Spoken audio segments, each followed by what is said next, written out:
What deals can you tell us about, Mr. Buttress? Good morning.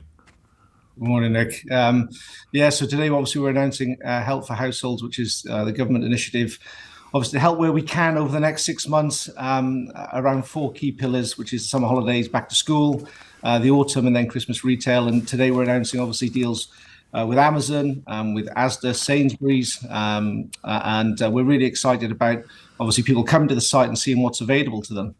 I've got a couple of notes on this. The Sainsbury's is feed your family for a fiver. Can you give us a little more detail on that, Mr. Buttress?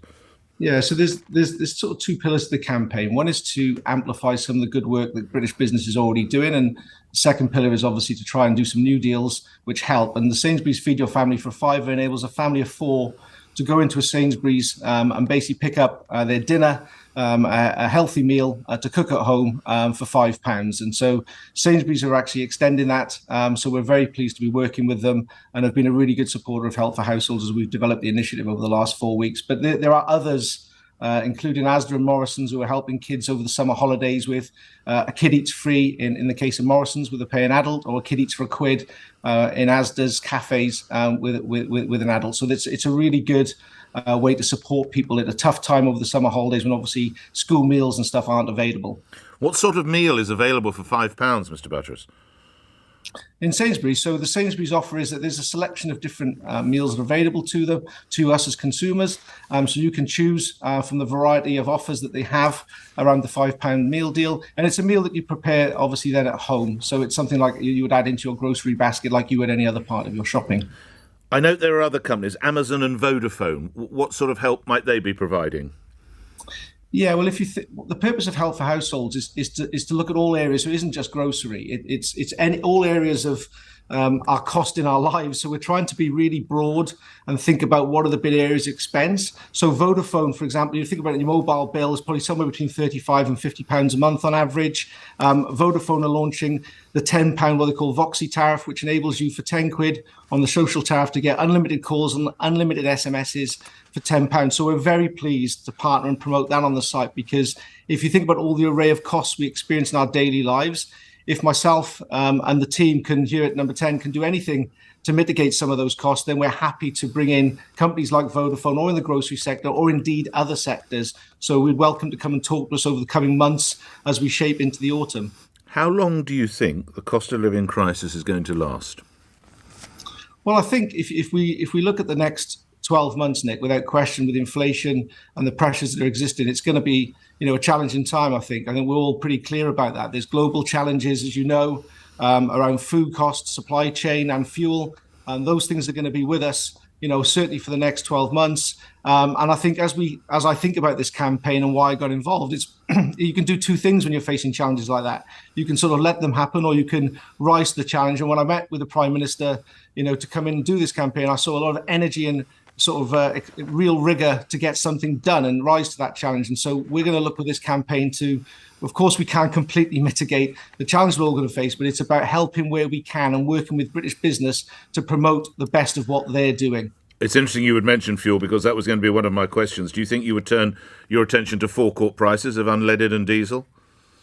Well, I'm afraid that's not part of my brief, Nick. So I think that's a matter, obviously, for the Chancellor to deal with. I'm focused on working with British business to try and obviously make as many deals practically, if you like, as I can, that when people are interacting with the British retail businesses or their mobile companies or the leisure sector and the sports sector, I'm trying to help to mitigate by working with them to promote deals. But the fuel issue is one, obviously, for the Chancellor. That's not part of my brief. Are there any other deals you can working on in any other sectors that you could explain or give us a note about? Yeah, I'm excited about a couple of things that we'll announce over the coming 4 to sort of 8 weeks. One is back to school. So we've been working really hard with a couple of major suppliers that have, obviously that's a big expense for lots of busy working families as the kids go back in September. So we're working with them to try and manage and mitigate the inflation pressure around the back to school costs. So we'll be announcing that in August at some point. So I'm pretty excited about that, because I think that's a real pressure for people. And then the second one, as we go into the autumn, we're working with lots of sort of people to help with things like half term that comes up in October. And then, of course, at Christmas, we all know Christmas is a great time. It's also an expensive time. Indeed. As you mentioned, you've only just really been in post. as you know, there is a change of government coming. Has it been indicated that you will continue in this role?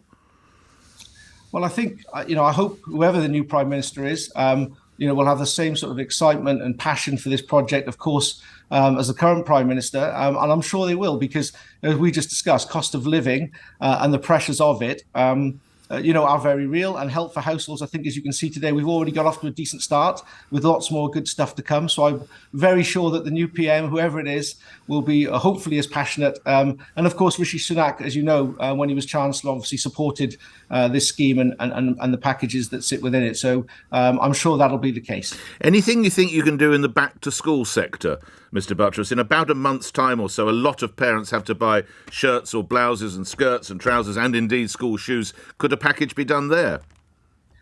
Yeah, I'm pleased to tell you, Nick, that, we're working very hard on that, myself and the team, and we're very close to securing, I think, a meaningful deal with one or two of the UK's main leading suppliers of school uniform, and we will announce that probably around mid-August. But please do, I would encourage people to keep coming to Help for Households on the .gov website, because all the deals and all the promotions will be added there. But things like back to school, autumn and Christmas retail will be obviously announcing publicly as well. So, please stay tuned for that stuff, because there's lots more good stuff to come. All right. Good luck to you and your colleagues. Before I let you go, you mentioned you've had a number of meetings with the Prime Minister. I have to remind you and make my listeners aware, you had fairly strong views about him at the start of the year. You'd never confuse an expensive education with intelligence or integrity. I don't think Boris is particularly blessed with either, you tweeted. Or why is it the worst people often rise to the highest office and stay there? Did those disobliging tweets get mentioned when you met the Prime Minister? Well, of course, I think, Nick, thanks for reminding me. I'm doing my best. No, thank you. I think there's, where I come from, you speak as you find. And, when I met the PM, I met a person who was super passionate about helping people in the poorest communities around at this campaign, something I've obviously spoken about publicly, and something I deeply care about from where I'm from. And it was that passion and that energy that I was delighted to join and get stuck in on this campaign around. And that's what I found in the PM. So, like I say, you speak as you find. Lastly, what surprised you the most when you actually had FaceTime with him, David? I think probably two things. I think the first thing was what a really energetic, passionate leader he is, and how much he cares about the topics that we were talking about. That's the first thing that struck me. And then the second thing, I think, is the clear vision he had for actually rising to the challenge and doing something. And that really appealed to me, because as an entrepreneur and as a business leader, the fact that you're sort of you're stuck with something and you shouldn't try, nevertheless, how difficult it is to try and do something, really appealed to my sense of, well, let's have a go. I'm always happy to take a risk, no matter how challenging this cost of living crisis is going to be. At least let's have a go.